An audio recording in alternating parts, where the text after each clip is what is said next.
So some of the folks who were on the schedule haven't arrived yet, or they're not in the hall now, but I think Quest from Dillard College in New Orleans, and then Greg Dunkel, Workers' World Party correspondent, who does a lot of focus on Haiti. Y'all are up next. This is Lynn here, so in a minute we're gonna start open mic, and folks can line up. I think actually it might be better to line up over here where there's a little bit more space if you want to get on open mic. John Parker and I, we're gonna practice revolutionary affirmative action. We want to make sure we hear from voices of young people, people of color, queer and trans folks, and people who haven't been heard from before. We're asking people to keep your remarks to 3 minutes or less. We have a timekeeper here in front, Lynn. She'll hold up a sign that says wrap up your remarks and then your time is up. So if you can just please honor that to make sure that we hear from different folks, we would appreciate it. So, Quest, go ahead.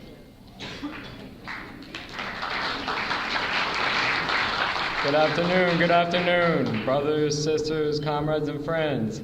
I've been introduced as a student at Dillard University. I'm actually not a student. Dillard University is a historically black college in New Orleans, Louisiana. And it must be 2 weeks ago now, David Duke, infamous Ku Klux Klan grand wizard, fascist, shitface, was invited to New Orleans, a majority black city, to participate in a senatorial debate because he has enough of a following in Louisiana, which is something we should take note of to run a senatorial debate. A senatorial campaign. So he was invited to this debate, but the students at Dillard University were not silent, and the people of New Orleans were not silent. They came on the university, they marched around the building that Duke was inside, chanting, "No Duke, no KKK, no fascist USA." We tried to get into the building to disrupt Duke, to throw him out of New Orleans. He's not welcome there. We made that perfectly clear, but the Duke University campus police force prevented us from getting into the building. We were able to open the back door. We held the door open for a while. There was a huge scuffle. They started to spray mace at us, beat students with batons, shove, kick, slap, punch students at Dillard University, black students. It was quite a scene. I got my introduction to mace that day. Not a fun experience. But I was extremely inspired by the students at Duke, along with the rest of the New Orleans community was very inspired. There was an outpouring of support from the youth of New Orleans. And for me, it just really shows how ready the youth in this country are to stand up and fight against fascism, to fight against the Klan, to fight against these Nazis. We really, as the progressive forces, as the socialists and communists of this country, we need to channel this energy of the youth, this enthusiasm for progressive causes, and this willingness to smash fascism, because it's on the rise, but it doesn't have a chance. It doesn't have a chance with the people in this room. If we mobilize, if we go to the people, if we go to the youth, those fascists, they're bound to lose. Thank you.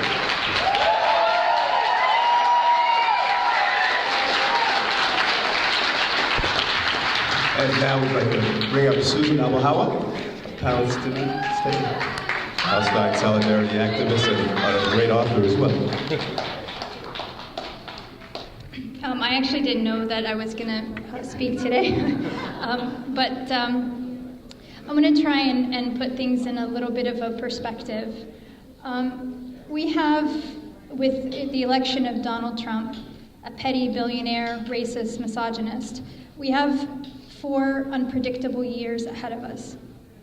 I come from a part of the world that has been utterly decimated It's a part of the world with thousands of years of history, of thought, of culture, of civilization, faith, that will never be the same.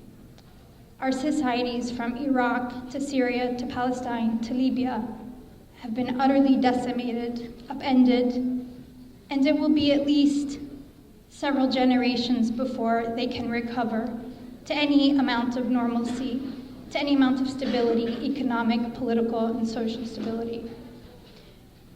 Giving that perspective, when I went to the polls, I voted for Jill Stein, knowing that if Hillary Clinton didn't win, it would be Donald Trump.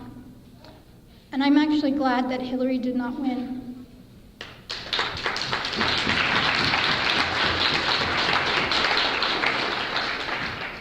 Thank you for that, because I often feel like in crowds like this, it's hard to say that, I'm glad that this man is in office, because we should all be in the streets, even if Hillary had been elected.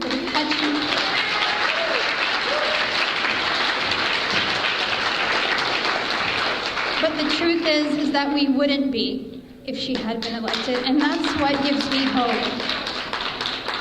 I want the rest of the world to have a little bit of a reprieve from the relentless U.S. cruelty that has been visited, from Haiti to the Middle East to South America.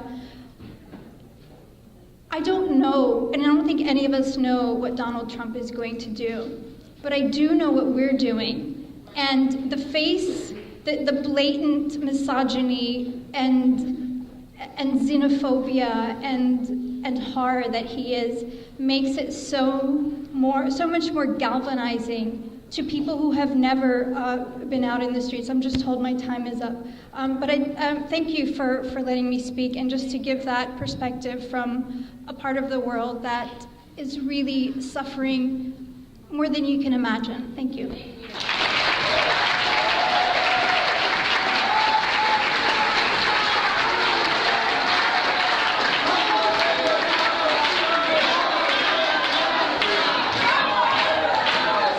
Palestine will be free from the river to the sea. Palestine will be free from the river to the sea. Palestine will be free from the river to the sea. Palestine will be free. All right. Thank you, Susan. And now from Detroit, we have Tom, who's going to give a report. And then after that, Greg Dunkel.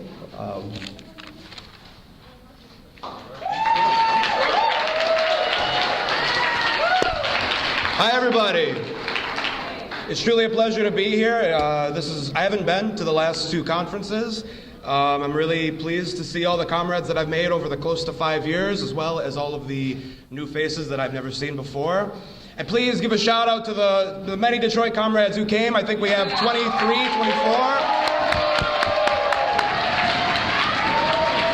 And what's amazing about that is I came on a bus with 14 people, and I think I was the second oldest one on there. I'm an elder on that bus, so that's amazing. It's really amazing.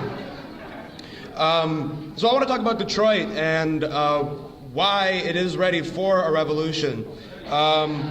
Over the last several years, we've seen rebellions from Ferguson to Baltimore, and I promise you that when the rebellion does come to Detroit, which it will be, it's such an incredible powder keg that's ready to blow at any moment. Detroit, in many ways, it's the guinea pig for the ruling class in the United States. What they try in Detroit, they export elsewhere, whether it be deindustrialization, segregation, and mass impoverishment. In Detroit, it is so, it's clear. Anybody who's ever been to the city, can you please raise your hand? Okay, so you've seen it. You've seen what the ruling class has done to what once was the working class Paris of the United States, a city built on the union movement, built on the Black liberation movement. The struggle was once immensely powerful in the city, and now it's been just pulverized over the last several decades.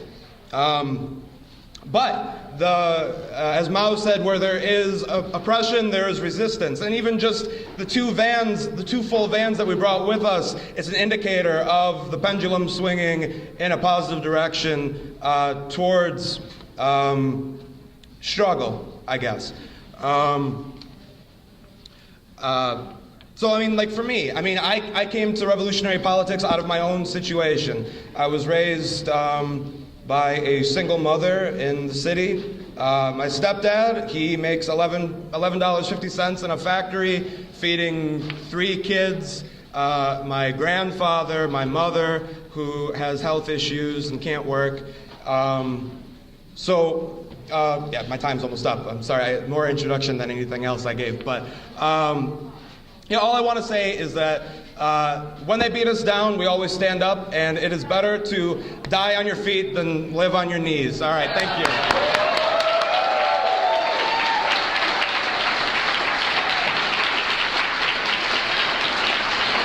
Records World correspondent Greg Duncan.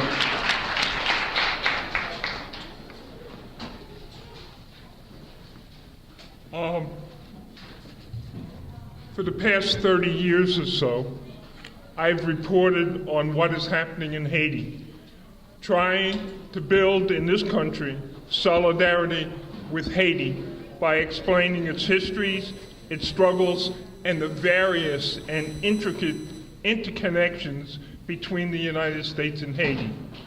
For a number of years, I shared this responsibility with Pat Chen, a Jamaican-born comrade and friend who died in 2005. Let me talk just very quickly on some of the interactions between the U.S. and Haiti that go back before Haiti was independent. The first foreign aid that the United States ever delivered was $750,000, a tremendous amount at that time, that George Washington ordered Thomas Jefferson to send to the slave owners in Haiti who were attempting to crush the rebellion there. And George Washington and Thomas Jefferson, known as the founders of this country. This attempt failed. Haiti declared its independence in 1804. So Jefferson declared an embargo on Haiti, which lasted until 1862. There's a lot more interactions, but the big point is that Jean-Bertrand Aristide was elected as president of Haiti in 1990, beating the US-backed candidate by 50 points, and took office. What followed was a series of coups, elections, etc., including the coup napping of Aristide to the Central African Republic, and it ended with an occupation of US, French, and Canadian military force, replaced by a UN force called MINUSTA in 2004. The US came back in 2010 after the devastating earthquake. This occupation and let the US get its claws into the huge relief effort worth billions of dollars, which was controlled and directed by Bill Clinton. During this time, Hillary Clinton, as Secretary of State, imposed a precedent on Haiti.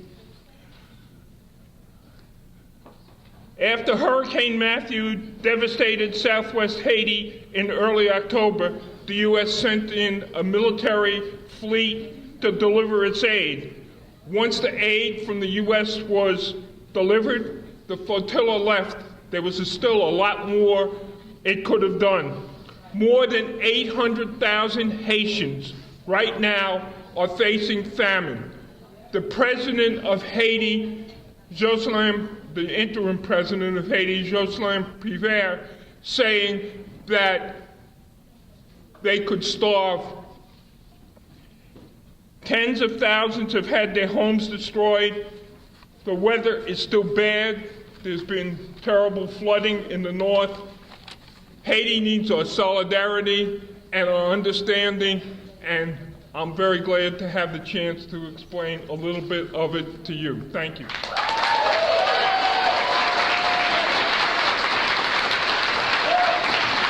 You know, I just realized that if you spell Utah backwards, it's hate you. I guess my subconscious realized that now, because now I guess it refers to Trump and capitalism, and Joanna from Utah is going to talk about that.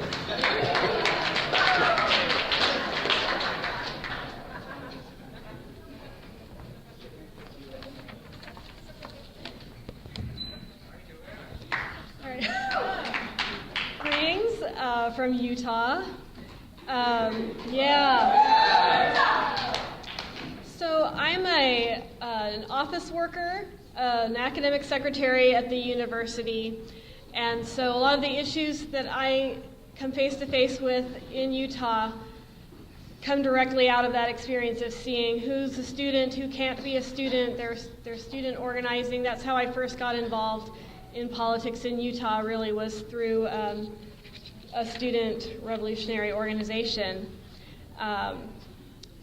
There are a lot of intersections in Utah that I think I'm seeing come together now. I'm here to really talk about the election where we got Monica Moorhead and Lamont Lilly on the ballot. Yeah. So I just wanted to give a little bit of context about what was the organization that we were struggling in to make that happen. We have a very strong environmental movement that is moving towards a more worker-conscious environmental movement and intersectionality with Black Lives Matter and with indigenous communities. So I'm glad to see that happening. There's also been an activism against police brutality, which is really affecting Black and immigrant communities. There have been a lot of people going out to Standing Rock, and there's been support for that.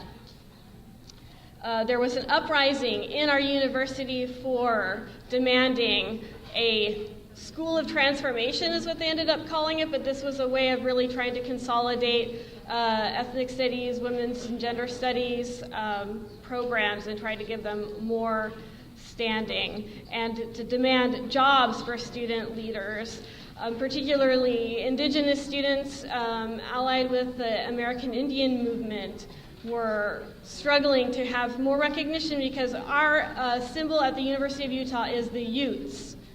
And their slogan is Ute Proud. There's supposed to be this licensing agreement with the tribe that's really fallen through. They've really just not been honoring that. And so one of our students was saying, Ute Proud? Are you proud that there are no Utes here? There's no affirmative action for indigenous students on campus. So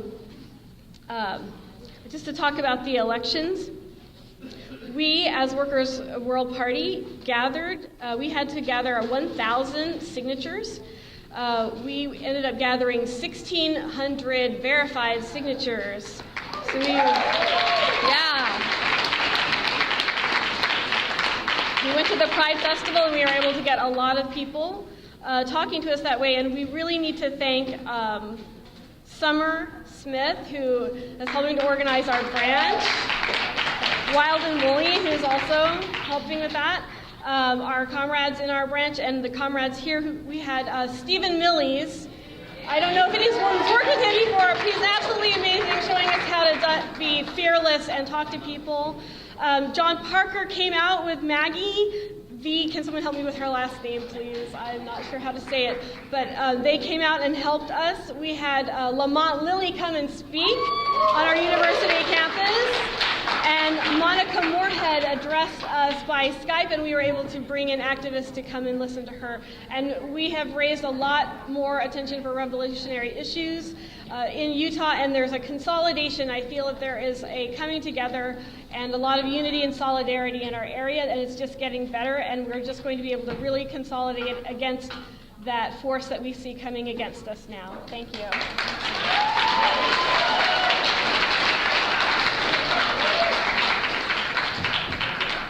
Thank you, Joanna. That one hits home because I was born in Utah. So glad to see revolutionaries there. In fact, I have a young Chicana activist that I've worked with for many, many, many years who texted me at 2 o'clock in the morning asking if I knew any revolutionaries in Salt Lake City. I'm like, actually, I do.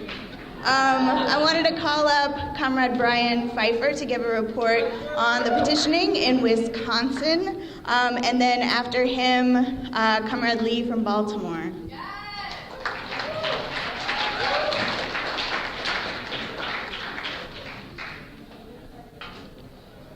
Comrades and friends, how y'all doing? All right. In February and March of 2011, one of the greatest uprisings in the history of this country took place in Madison, Wisconsin. We occupied the Capitol in the tens of thousands. But one of the lessons that we learned out of that, as the Bolsheviks learned in 1905, was that spontaneity and activism is absolutely important, but what makes a revolution is cadre. What makes a revolution is a theoretical program rooted in a communist theoretical program, a Bolshevik program, with organization flowing from that. So for the last 5.5 years, we've been prosecuting and waging class struggle relentlessly in the state of Wisconsin. Part of our election campaign, as was said here today, the reasons why we did the election campaign, also in Wisconsin, what we learned through that experience in 2011 and many other experiences there over the past 5.5 years and in Michigan and throughout the Midwest, was that we needed to have cadre to really win the revolution and to really begin to make advances. So last summer, as part of the election campaign, what we did is we brought 15 comrades from around the country in a space of 10 days, got 3,720 some signatures to get on the ballot, which we did. We got 10 electors. We went out to all of the communities, in particular the black community in Wisconsin is some of the worst conditions in the planet for the people of African descent. We did this all over the community in multiple different cities, and we were unafraid to go out to the areas where white workers live and work and to talk to them about how their liberation is through the black freedom struggle. We put out over 5,000 palm cards. We hit the streets all over the city of Milwaukee, Madison, Racine, and various other places in the state, and our response was astounding by the people. Last week, we got over 1,700 votes in the state of Wisconsin for Monica Moorhead and Lamont Lilly. And the other reason we ran that campaign is because of the situation that happened last week with Trump being elected. As we go back to spontaneous activities and activism in the movement, which is very critical to really move forward, to have cadre and building the party in all areas of the country, in every city, rural, urban, and everywhere else. So we used the election campaign in Wisconsin to really develop both our younger cadre as well as our seasoned cadre and all kinds of different skills to move forward. And one of those initiatives we're moving forward with all that work we did in Wisconsin, is the March 25th Socialist Conference in Detroit. So we're looking forward to seeing you all there. We say smash imperialism, solidarity with Black Lives Matter, long live revolution, long live communism.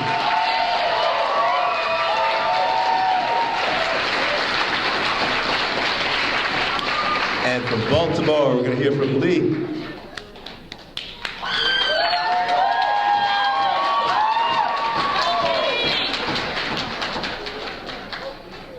Good morning, comrades and friends. But I have to say this before I begin my remarks. I have to give all honor and glory to Comrade Vince Copeland for making it possible for me to be a member of Workers' Real Party. If it weren't for Vince Copeland, I wouldn't be here. I want to also give honor and shout out to Comrade Sharon Black for being in my ass all the time and making sure that I'm out there what I want to be or not. But here's important what I had to say. The most important thing that I have to say is that we have to emphasize solidarity with all oppressed people throughout the world, particularly down there in Sandtown, Winchester, where I had the mighty experience of going alongside comrades Colleen Gillen and also with my comrade brother over here, Lamont Lilly. who helped me to become more stronger. You know, all night, all day, we will fight for Freddie Gray. All night, all day, we will fight for Freddie Gray. All night, all day, we will fight for Freddie Gray. All night, all day, we will fight for Freddie Gray. That was the chant throughout Baltimore. My feet hurt like hell, but I'm gonna tell you right now, after Trump got selected, the streets of Baltimore filled up, and I was never so happy to be in a working class demonstration like that. That's right, Lee. But then, I'm gonna leave with this here. As I said before, when these selections, I don't call them elections, I call them selections. When we had to choose between a pig and Lady Macbeth Clinton, I said no. I come under all pressures from family and friends. Oh, Lee, please vote for Hillary. We cannot deal with this. No. I was not going to co-sign to nuclear war. I was not going to co-sign to killing Palestinians. Anytime you sign your name on that ballot for any of these campus candidates, you will accomplish the bloody murder. And I'm going to have the blood of Palestinians, the blood of Africans, the blood of oppressed people throw down on my bed after I vote for Hillary Clinton. Hell no! Hell no! Just like you made me want to go on the draft, I was not going to co-sign with any of that bullshit. It's time to stand up and demand an end to capitalism and anti-imperialism, build a workers' world.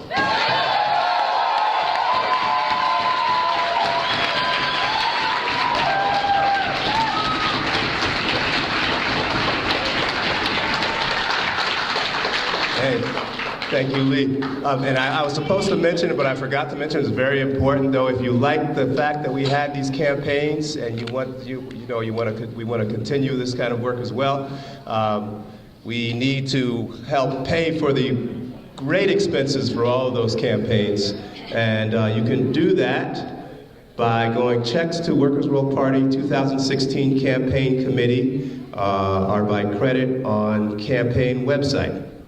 So checks to Workers' World Party 2016 Campaign Committee, or just go to the website and do it there. Okay, and now, very honored to have, this is a surprise, we didn't know. Well, one of the things people often said, why don't you vote for Hillary Clinton? Well, we know what Hillary Clinton did, and Hillary Clinton helped the murder of many of our sisters and brothers overseas. And we have one of those folks, victims of those murders, Margarita Murillo. She was a peasant leader of Honduras and a founder of the Communist Party of Honduras. She was murdered in 2014, and all of her children were exiled here today. One of her daughter, Kinia Murillo, is going to speak right now. She's here.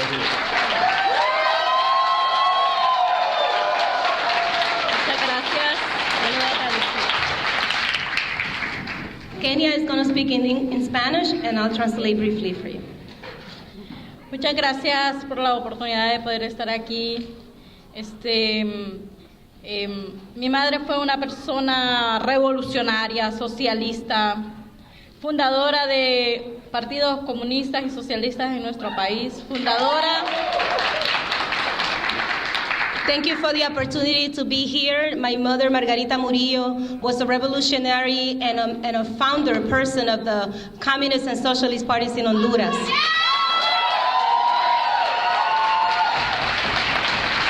Fundadora del Frente Nacional de Resistencia Popular después del golpe de Estado, fundadora del Partido Libre. She was also a main founder of the FNRP, the Honduran National Resistance Front after the military coup, and also of the Libre Party, the alternative to bipartisan in Honduras. Y por la labor de su lucha social y por protestar en contra del gobierno y protestar en contra de todo este sistema, que Estados Unidos es también responsable de la miseria de nuestro país. Ella fue vilmente asesinada. And for her struggle in favor of the great majorities in Honduras and around the world, because she was an internationalist, Margarita Murillo was brutally assassinated for all of her struggle in 2014. Pero ella nos fundamentó que teníamos que seguir con la lucha independientemente de toda la represión que recibiéramos, y hace poco llegué a este país y estoy dispuesta a seguir luchando. My mother always made sure that we understood that by being revolutionaries and in struggle, we were in danger. And that is the reason why I am here today in this country, but I want to let you know that I'm ready to continue the struggle here along with you.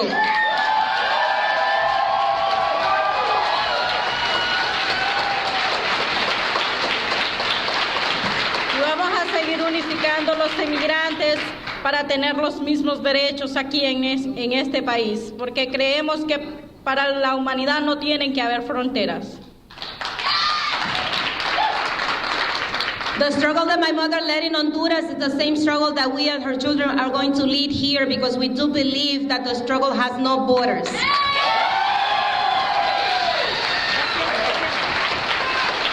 Muchas gracias y esperamos que todas las comunidades nos unamos para seguir adelante en esta lucha. Thank you very much, and the way I see it here, that everybody is united. We hope that all communities around the United States and the world will come together to fight for workers' world and the rights of all human beings.